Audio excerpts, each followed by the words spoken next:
Hello everyone, welcome to another episode of HealthTech with Purpose. Today we have Lamont Leavitt and he's joining with us to share the different experiences that he had at over a career that has spent over 2 decades of experience. So Lamont, welcome to HealthTech with Purpose. Let's start with learning more about your work, especially at innoviHealth and your day-to-day work as a CEO. You bet. innoviHealth, for those of you who don't know, has a variety of different products which we feature on different websites as a place of innovation. Most people know us for findacode.com as well as hcccoder.com. Those basically it's a Google or Bing-like search engine to handle all your coding, billing, auditing needs. We have a variety of different customers, whether it be uh, insurance companies, hospitals, ACOs, compliance organizations, single doc offices, just run the gamut. The great thing is all your code information is in one place. It's in one huge library. We are also ChiroCode, which is for chiropractors. We also are known for QPro for qualified professionals who can get certified in different specialties. Healthcare Administration Alliance and Codepedia. The Codepedia is a fun online educational tool. Healthcare Administration Alliance is a place where I try to get a lot of other companies involved to collaborate with each other and put their products and features up there so we can all kind of work together in this ecosystem. Recently, we acquired MetaBreeve, and that is a great medical abbreviation site, probably the most well-known in the industry. That company's been around for about 40 years. And all of those acronyms are being integrated into Findacode and HEC Coder. So you make sure when people are talking the right acronym, it is tied to the right codes and all that information. So we're looking forward for that integration, as well as it will continue to operate on a separate site. But anything having to do with innovation, healthcare, we're looking to push those boundaries and make everyone's jobs better, more efficient, and have the right products. So that's us at innoviHealth. Great, great. So great introduction, Lamont. And I'd like to extend further on this idea. So you have been pretty much one of the leaders in the information management space. What I would like to know more is, since you started, this industry has been constantly evolving. I believe when you would have started, it would have been more like paper forms to, I think, today's age where, data is getting doubled every 21 days, they say. So what are some of the challenges that you have come across during these times and maybe some of the stories that you can share from your own experiences, the challenges that you overcame and how you built your business? Yeah, technology is a fascinating field to be in. I've been in it for years, my whole life. In fact, my first job out of college back in the 80s, I was a mainframe programmer back for a company called Amico. That tells you that doesn't date you. And I programmed in COBOL was my first job out of college. But so I understand the programming side of things. But over time, it's been fun to watch the evolution of code, what people use. And I think the biggest thing that I've learned as a business owner with code is wrap your arms around, as a business owner, what you want to standardize in your business.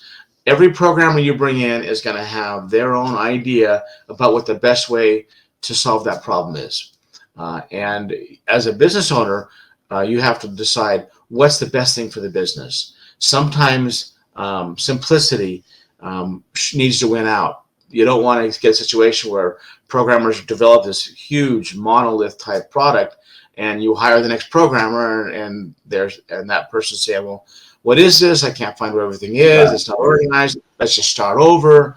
You gotta That's make so sure. true, unfortunately. Yeah, you gotta make sure these are simple and don't over architect things. Write what needs to be done. Write what the customer's asking for. That's so important.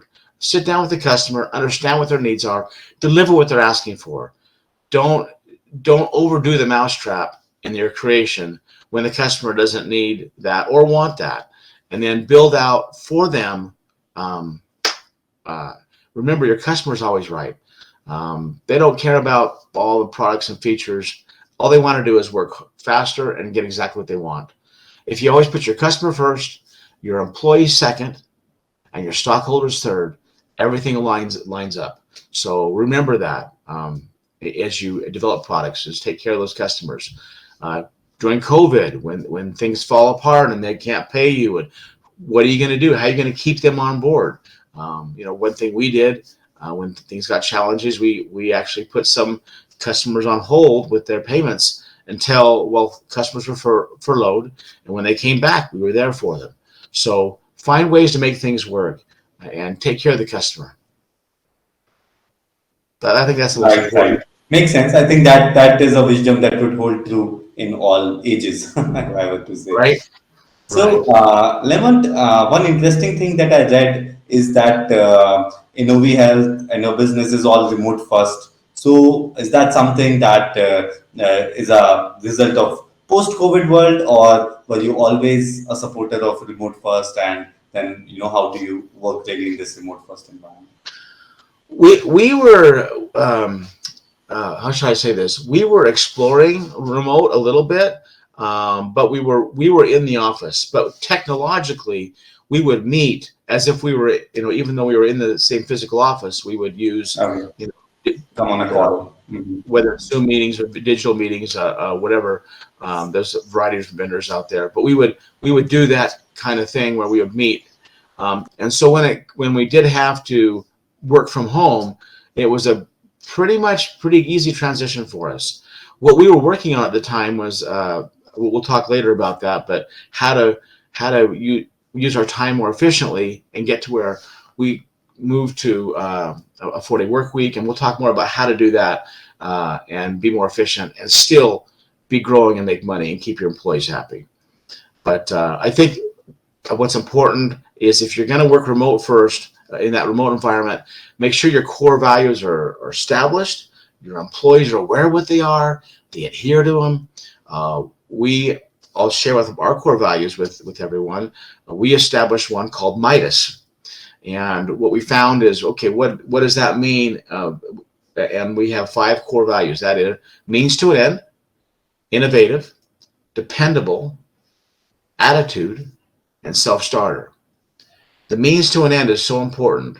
We can't forget as business owners, we can't forget people come to work not because they really want to come to work. They care about their families first. They care about making sure those that they love and that they care about are taken care of. That's why they're doing it. As business owners, if we recognize them, we don't make them work through a family wedding or a funeral or their son or daughter's ball game or whatever's going on. Be real as a business owner and allow them to be real as people. And they'll go to bat for you for the long haul if they know that you're on their side. Innovative. Don't be afraid to throw some spaghetti in the wall. Try different things. It's okay to make mistakes. Mistakes. We grow up in this environment of education where we always have to get a perfect score and everything has to be perfect. Sometimes the only way to truly innovate is to try some different things. Allow yourself to make mistakes. Allow yourself to be wrong, and explore the possibilities of what can be there. Dependable. We want to have employees or people that are dependable. They say they're going to do what they're going to do. They show up. They look for ways to take care of the customer. Always take care of the customer first. That's important, and that's what the customers want and expect too. Attitude. Attitude is so critical to an organization. Someone who has a bad attitude, in my mind, is almost a cancer in an organization that can tear it down, can divert it from its goals. Those kind of people don't fit in an organization, and they weed themselves out if that kind of person doesn't fit. Self-starter. If you wake up in the morning with a great idea, if you run out of sleep, we say, get up, write it down, make some notes so you know what to attack next. Sometimes great ideas come at the wee hours of the morning or odd times when you're not mowing the lawn or whatever. But just be a self-starter. Don't wait to be told what to do. and move forward. So those are our Midas. Those are our core values. Whatever you establish as your company, especially in a remote work environment, have your people wrap their arms around. This is who I am. This is who we are. Can your employees name their core values? Are they all on the bus? Are they on the right seat? Does your technology support your collaboration needs? These are questions you need to ask yourself as a business owner. Um, anyway, I would say the biggest challenges are related to getting everyone on the same bus, and it works great if you work as a team. Right, right. So what it sounds is that you would remain bullish on the remote work. I think then is the future of work. Oh yeah, I really think companies that are trying to force people to be in the office are going to struggle.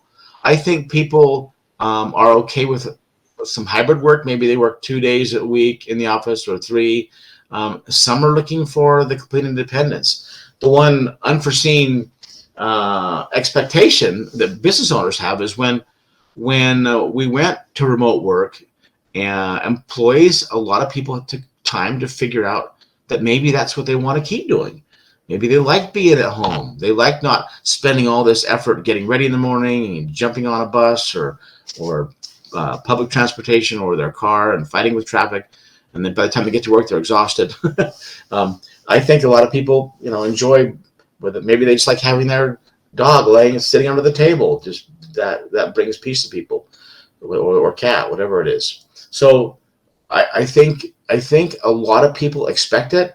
You've heard of that great resignation that happened, where when a lot of businesses were trying to get everyone back into the office, a lot of people reevaluated that and said, I'm going to find someone else that doesn't expect me to be there.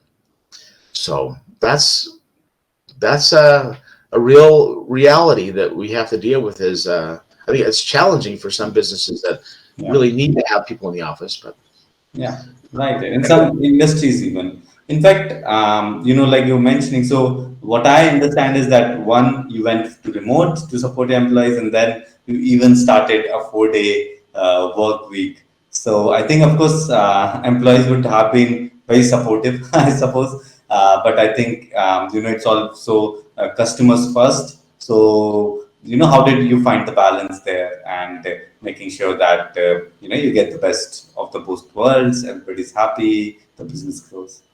yeah, we started on that 40 work week migration before the remote thing came out with the whole COVID thing. So we were working on getting there. So when we went remote, we figured out how to stay remote and still move and still continue our effort to move to the 4/8s. I'll just share with you some of the tricks to do that. You need to take small steps over time. Start out, maybe you say, we're going to take half days off on Friday. Um, as a business owner, I tell the employees, what I need to have happen is make sure we're not wasting our time with water cooler talk, that we really are getting work done. We come to work, we work, and then we're finished. And then we look at the numbers, and financially, are we still growing? As a business owner, am I getting what we need on future growth? If that's there, then we can trim it again. And then we move off of the half day on Friday to let's try 4/10s. Let's see if we can still make money.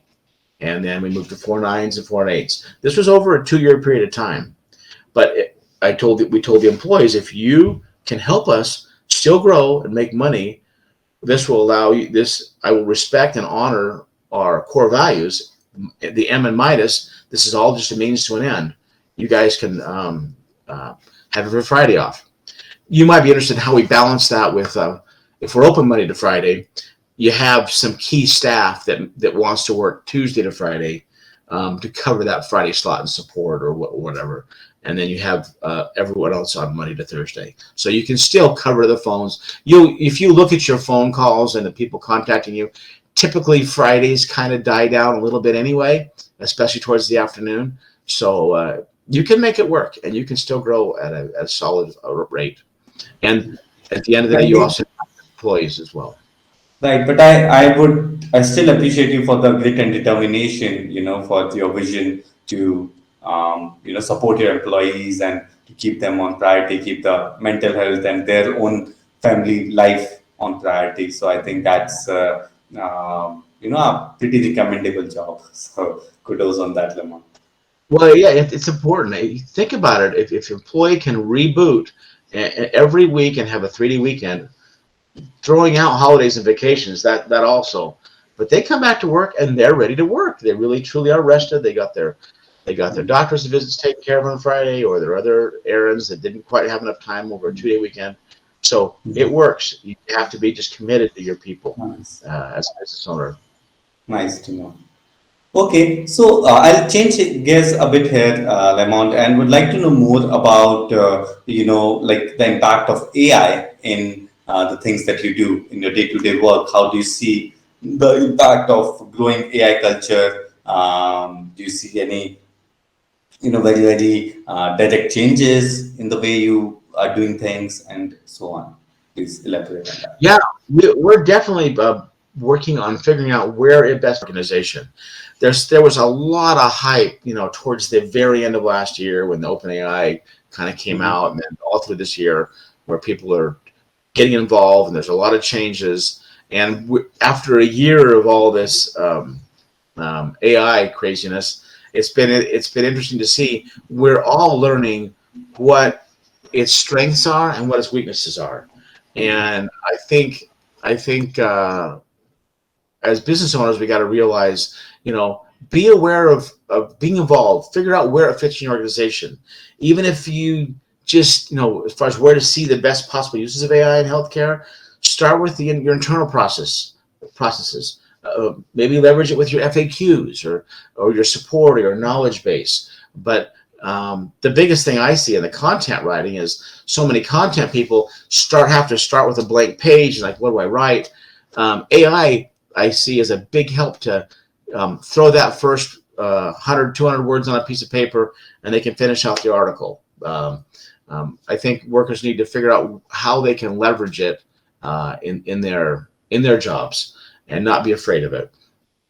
One of the challenges too is, it's hard to see who the leaders are going to be. Things are shifting.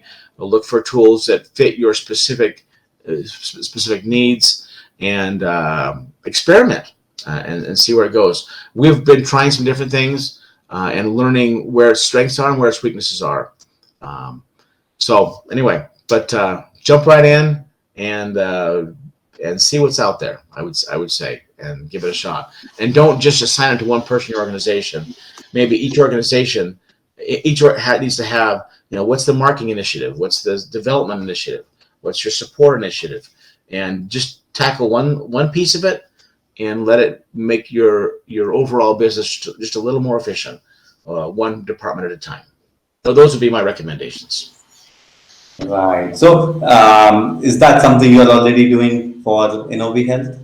Yeah, we're actively working on that right now. Some fascinating things I'll just share with you. It's, in the medical coding billing world, a lot of current information is changing, and it's way more current. A lot of OpenAI was built on how the internet was like a year and a half ago or so. So if you're writing a paper on the history of a civilization, that might be helpful. But if you're trying to solve a problem about how codes are changing in the last 3 months, or 6 months in different organizations, there's not a fit there. But there is a fit in, maybe there's generic tools in healthcare that you can be more efficient with. And there's a fit to create, to look at all your FAQs and your knowledge base and start to give answers before it hits your support staff, to offload them a little bit. So, and obviously AI is changing over, even in the last year, it keeps improving and changing over time. So be watching it and be aware. But I would say some people have commented that in this space also, that there's been a little bit of a frustration with thinking it's going to have all the answers, and it doesn't. And sometimes whether it's a large language model or whatever, it doesn't quite understand things, or it can make up things that aren't really real. If you're a lawyer, don't lean on it so heavily, then find out later that, oh, that wasn't a real case that it came up with. So Nice. I've heard a variety of anecdotal stories where there's some weaknesses and challenges there. But anyway, Those are So, three of my since Lamont, and this could be my last question, but very interesting because you shared some very nice insights. Through the course of your career, which has spanned over such a like such dramatic changes in software in IT. You must have seen the first time the computers came into the Y2K, or other challenges that came and then they got solved and so on. So do you bet that AI is like one of the biggest till now, or you feel that AI is also just another thing that will pass, and of course we'll get the benefits out of it, but it would be just one another thing? Or do you feel that this time it is real and things are changing for us? This is definitely a big change. I went through the whole Y2K stuff, and I watched the evolution of languages rise and fall. And a new everyone's always trying to develop a new or better mousetrap.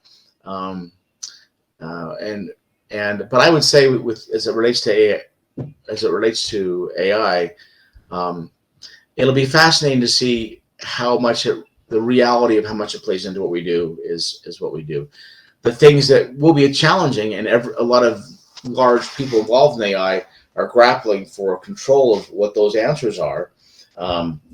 Because AI is just a source of a lot of data, and it'll be interesting to see who's in control of the data. I think the right solutions long term for AI is when you come up with an answer for what truth is and what you want to find out what is reality. We don't want to have AI follow a narrative, right? Where we want AI to be, okay, what does this AI say, and this AI say, and this AI say, and then I'm going to bring up, okay, what's truth, and bring in that reality of truth. That because in the end, we want truth to come out. We want truth to always be out, but we don't want to be steered in a direction that's not truth and following a narrative. So I think that's the biggest thing that a lot of people worry about in the AI space is how can we make sure we're not just going down someone's agenda versus really finding what truth is. There's something to think about. And this is a high level abstract of what AI is, but be aware of that. Be thinking, and always be looking for truth and to understand what truth is. And AI can be a mechanism to find some of that truth, but don't lean on it so heavily that there's a certain one that you believe is always right. We got to that point where, remember the old days where, by the old days, I mean, even a couple years ago, and people would say, well, how did you know that's true? Well, I did a search on Google or Bing, and it says that's what happens, so it must be true. We have to have the same discipline as we get into AI. Is how do we know it's true? Is we need to be wise. Avoid the AI hallucination. Yeah. Right. Anyway, Great. those are my thoughts on AI and where we're going long term. Yeah, great, great. That's great, actually, Lamont. So thank you so much for taking out the time and sharing your time and wisdom both in the last 30 minutes. Thank you so much, and I You wish you all the best with the things that you are intending to do next, because I know there's already your hands in so many things growing every day. So I wish you all the best, and we look forward to hosting you again very soon. Thank yeah, you. yeah, and thanks for all you do in your company, and looking forward to talking again soon or seeing you again soon. Sure. Yes, certainly.